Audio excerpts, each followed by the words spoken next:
Hi, this is John. Welcome to another video, and today we're in Lightroom Classic, and I want to show you one of the fastest ways to import your photos and to cull them. That's selecting them for picks and rejects.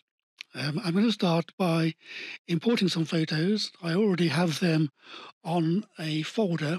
I've actually downloaded them from the camera.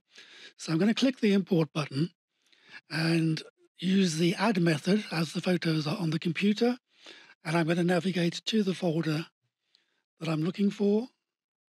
It's my CR2 files from my Canon camera, and I'm going to use this one for Appleby, some photos that I took at the Traveller Fair last year, and we've got a total of 333 photos.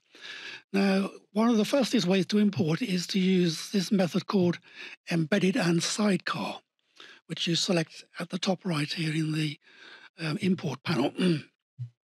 I'm not going to add any metadata or keywords at this stage. I can do that later for the ones that I decide to keep. But I just want to show you how quickly it is using this method.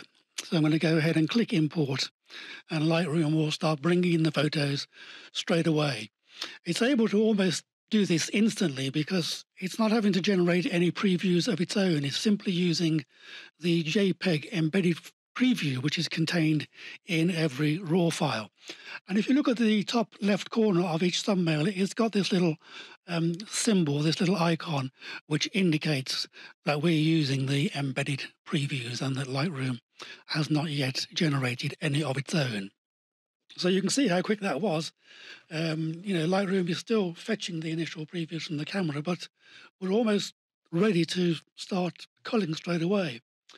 So I'm going to switch to the loop view so we can start to see the pictures in full screen. And you can see there's actually an overlay in the loop view which confirms that we're looking at embedded previews straight from the camera.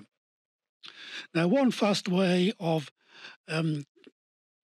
looping along the film strip or traveling along the film strip is to use what's called Auto Advance, and we can access this from the photo menu by clicking Photo and scrolling down to Auto Advance.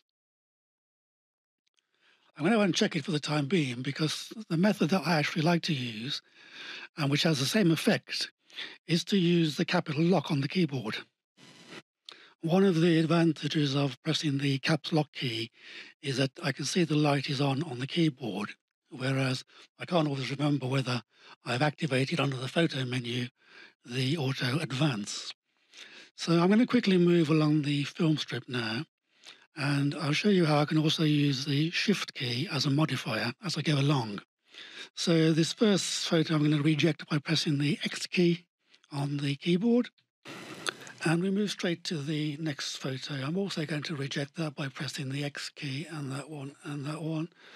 That one I might keep as a pick, reject, pick, reject, reject, reject, reject, pick, reject, reject, reject, reject, reject. Now, this one, I'm actually going to add 2 stars to it. So I'm going to hold down the Shift key and press 2 on the keyboard.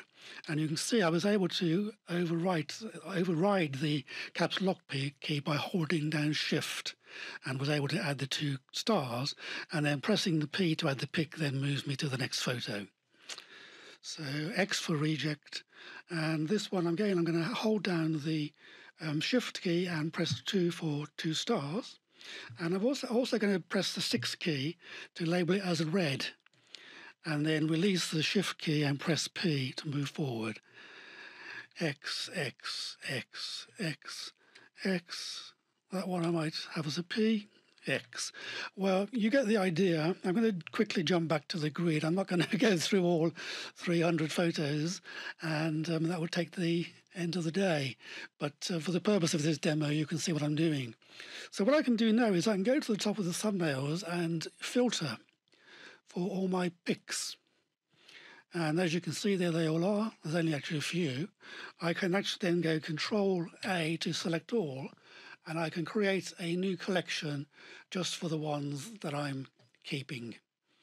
I'm not going to bother to go through all that creating a collection, but what it means is I can then go through and start editing all the keepers and generate one-to-one previews just for the keepers rather than for all the photos that I'm importing.